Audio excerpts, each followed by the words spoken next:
အားလုံးပဲမင်္ဂလာပါခင်ဗျာ MTC မှာကြိုဆိုလိုက်ပါတယ်ကျွန်တော်ဒီနေ့မှာတော့ laptop ဒီရဲ့သဘောတဘာဝလေးကိုကျွန်တော်နည်းနည်းရှင်းပြချင်ပါတယ်အဲ့တော့ကျွန်တော်တို့ဘောနော် customer တယောက်က laptop တစ်လုံးကို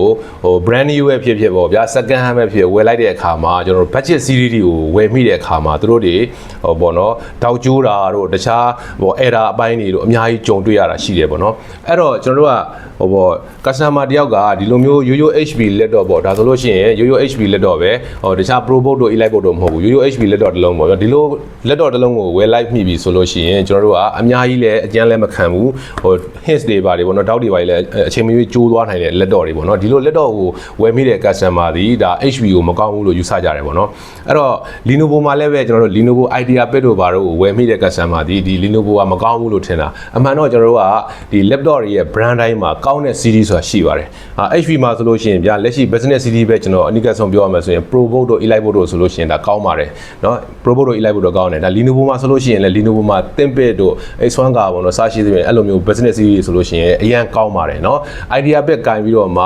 Lenovo ကမကောင်းဘူးလို့ပြောလို့မရတယ်လို့ HP ရိုးရိုး laptop ကင်ပြီးတော့မှ HP မကောင်းဘူးလို့ပြောလို့မရပါဘူးအဲ့တော့ကျွန်တော်အနေနဲ့ဘာပြောချင်လဲဆိုလို့ရှိရင်ရိုးရိုး laptop ပေါ့เนาะ business series ကိုအသက်ကိုပေါ့เนาะ i5 ဆိုကြပါစို့ i5 73ညံကို25သိန်း30လောက်ပေးပြီးတော့ဝယ်မဲ့အစားကျွန်တော်တို့business series လည်းဖြစ်တယ် premium လည်းဆန်ဆန်ပေါ့နော် laptop တစ်လုံးကိုကျွန်တော်တို့က15သိန်း16သိန်း18သိန်းဝန်းကျင်နဲ့ဝယ်သုံးလိုက်ပါเนาะအဲ့လိုပဲကျွန်တော်အကြံပေးချင်ပါတယ်ဗျာ budget အနေနဲ့လည်း10သိန်းလောက် save ဖြစ်သွားမယ်ပေါ့ဗျာကိုက premium laptop လည်းလုံးဝ grade A တန်လေးတွေပေါ့ဗျာလုံးဝအသစ်လို့ဘူးပစ္စည်းပါကင်အစုံကြီးနဲ့မရပေမဲ့ကျွန်တော်တို့ premium ဆန်ဆန်သုံးရမယ် smooth ဖြစ်မယ်လုံးဝစပိုင်းဆိုင်ရာ quality ကောင်းမယ်ပေါ့ဗျာဥပမာဒီ laptop လေးဆိုလို့ရှိရင်ဒါကျွန်တော် Lenovo ကထုတ်ထားတဲ့ ThinkPad laptop လေးပေါ့ဗျာဒီလိုမျိုး180 degree လဲချိုးလို့ရမယ် body ကလည်းအမှားပေါ့နော်သူက metal body နဲ့ keyboard light တွေလည်းပါတယ်ပြီးတော့သူ့မှာပါတဲ့ keyboard လေးဆိုနှိပ်ရတာအရင်ကောင်းတယ် smooth လည်းအရင်ဖြစ်တယ်ပေါ့ဗျာအဲ့တော့ကျွန်တော်တို့ဒီ LCD သုံးထားတာကလည်းသူ့ရဲ့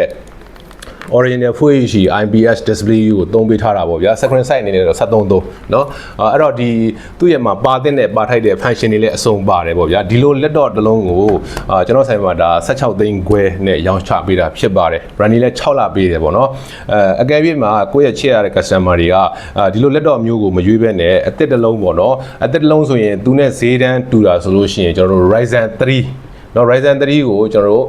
ပေါ့9000 series ပတ်ချလည်းပဲရမယ်အသက်ဆိုလို့ရှိရင် Ryzen 3ကိုဒီလိုမျိုး HP laptop တွေကရွေးမယ်ဆိုရင် Ryzen 3ကို9000 series လောက်ပဲရမယ်အဲ့တော့ကျွန်တော်တို့ဒီ Ryzen 3ကိုယူလိုက်တဲ့အတွက်ကြောင့်မလို့ running အဖြစ်တော့ပို့ပြီးတော့ရကောင်းရနိုင်တယ်ဒါပေမဲ့သုံးရတဲ့အခါနဲ့နော်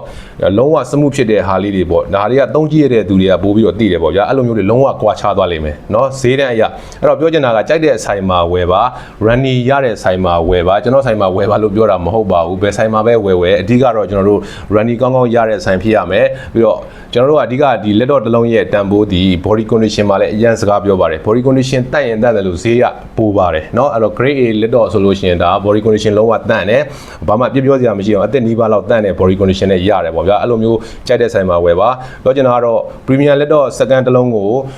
ဝယ်မလား budget series ပေါ့เนาะ budget series ဖြစ်တဲ့ laptop တစ်လုံးကိုဈေးတန်းတူမှာရွေးချယ်မလားဆိုရင်ကျွန်တော်တို့က premium ဆန်တဲ့ laptop တစ်လုံးကိုသူ့ရဲ့ဈေးတန်းမှာရွေးချယ်ပါကြိုက်တဲ့ဆိုင်မှာအားပေးလို့ရပါတယ်အားလုံးကျေးဇူးတင်ပါတယ်ခင်ဗျာ